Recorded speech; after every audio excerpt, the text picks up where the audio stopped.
Assalamualaikum warahmatullahi wabarakatuh. Waalaikumsalam wabarakatuh.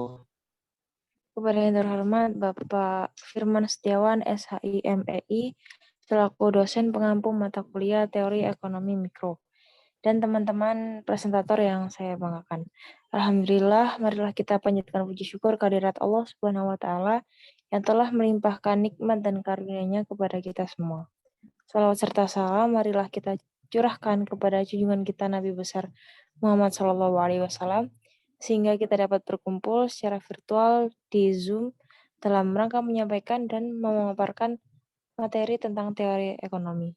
Sebelumnya, perkenalkan nama saya Fitria Aulia Rahma dengan NIM akhir 031 sebagai moderator, dan kemudian perkenalkan pula anggota saya, yakni ada Nabila Tunisa dengan NIM akhir 006, Zumratul Khairiyah dengan NIM akhir 174, Naila Aulafina dengan NIM akhir 221, Salman Al-Farisi dengan NIM akhir 233. Untuk mempersingkat waktu, materi yang pertama akan disampaikan oleh presentator yang pertama. Waktu dan tempat saya persilahkan. Terima kasih moderator atas kesempatannya. Di sini saya akan menjelaskan tentang pengertian produksi. Produksi sendiri memiliki pengertian yaitu kegiatan manusia untuk menghasilkan barang dan jasa atau peningkatan nilai tambah yang kemudian dimanfaatkan oleh konsumen. Secara teknis, produksi adalah proses mentransformasikan input menjadi output. Sedangkan menurut M.N. Siddiqui, beliau berpendapat bahwa produksi merupakan penyediaan barang dan jasa dengan memperhatikan nilai keadilan dan kemaslahatan bagi masyarakat. Proses peningkatan nilai tambah yaitu dari bahan baku menjadi barang setengah jadi dan barang jadi. Proses peningkatan nilai tambah ini berlaku pada semua jenis perusahaan, baik perusahaan manufaktur, perusahaan dagang, maupun perusahaan jasa. Dari beberapa pengertian tadi dapat disimpulkan bahwa kegiatan produksi memiliki beberapa tujuan. Yang pertama yaitu menghasilkan barang atau jasa, yang kedua meningkatkan nilai guna barang atau jasa, yang ketiga meningkatkan kemakmuran masyarakat, keempat meningkatkan keuntungan, kelima memperluas lapangan usaha, dan yang terakhir menjaga kesinambungan usaha perusahaan. Sekian dari saya kembalikan kepada moderator.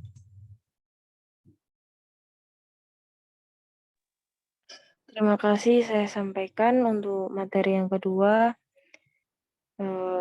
Dapat dijelaskan oleh presentator yang kedua. Waktu dan tempat saya persilahkan.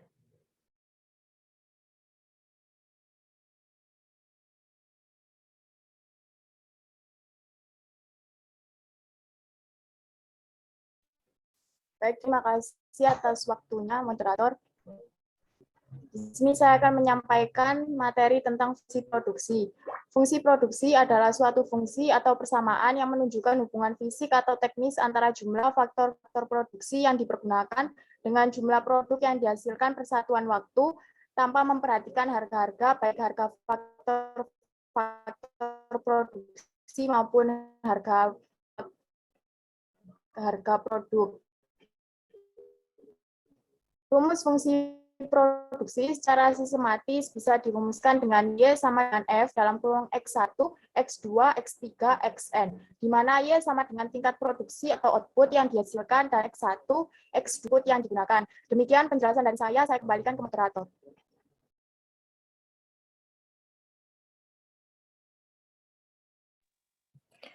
Baik, terima kasih saya sampaikan. Untuk materi yang ketiga akan disampaikan oleh presentator yang ketiga. Waktu dan tempat saya persilahkan.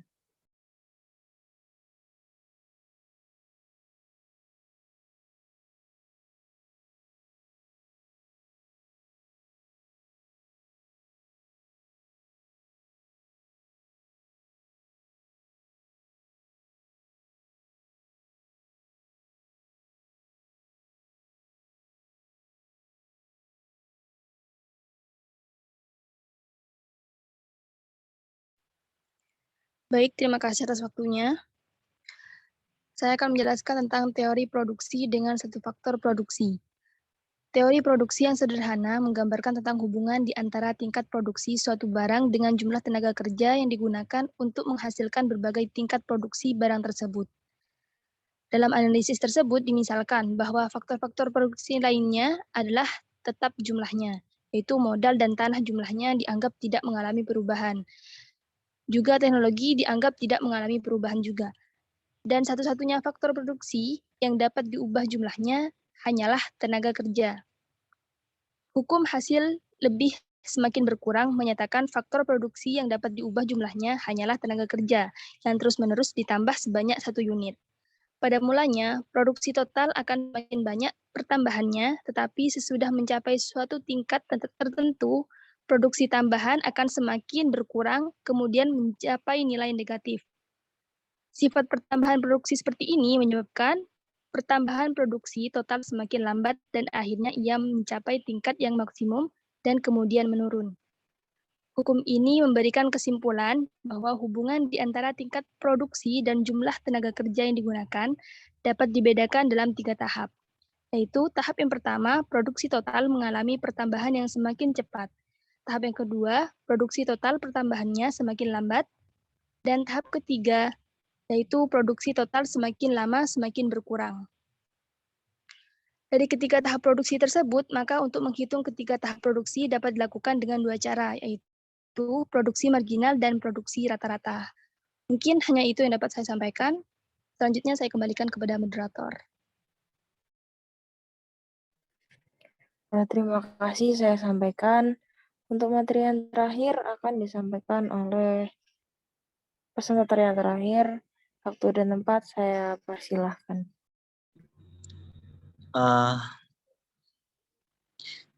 Baik, sebelumnya terima kasih kepada moderator telah memberikan waktu kepada saya.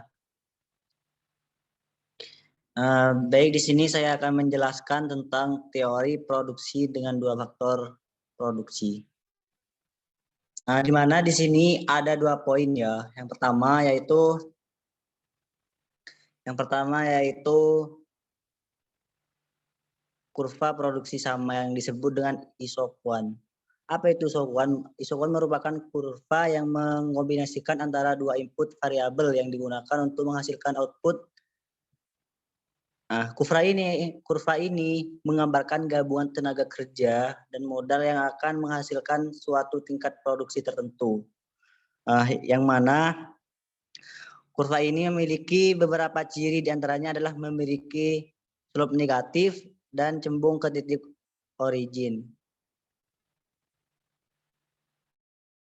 Yang kedua yaitu ada garis biaya sama yang disebut dengan isokos.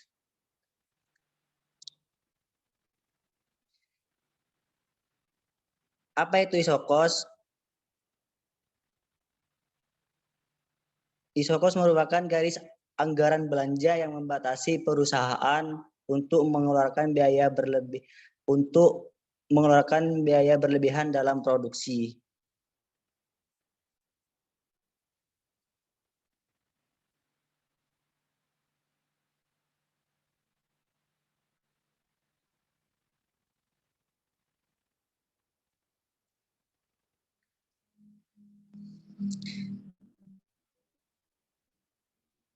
Kurva ini menggambarkan besarnya biaya yang dikeluarkan oleh produsen selama proses produksi dalam kurun waktu tertentu. Kurva ini bersifat slope negatif sehingga apabila ketika akan meningkatkan output, maka harus meningkat input variabelnya. Sebaliknya, jika input variabelnya ditambah, maka output yang dihasilkan akan berkurang. Mungkin hanya itu. Terima kasih. Assalamualaikum warahmatullahi wabarakatuh. Waalaikumsalam warahmatullahi wabarakatuh. Terima kasih saya sampaikan.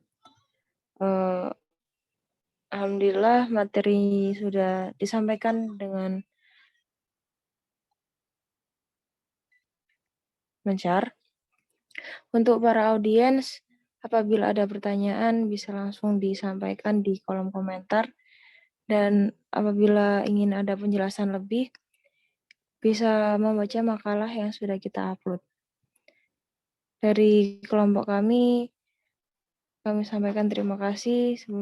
Apabila ada salah kata dan perbuatan, Kami mohon maaf yang sebesar-besarnya. Sekian dari saya. Wassalamualaikum warahmatullahi wabarakatuh. Waalaikumsalam warahmatullahi wabarakatuh.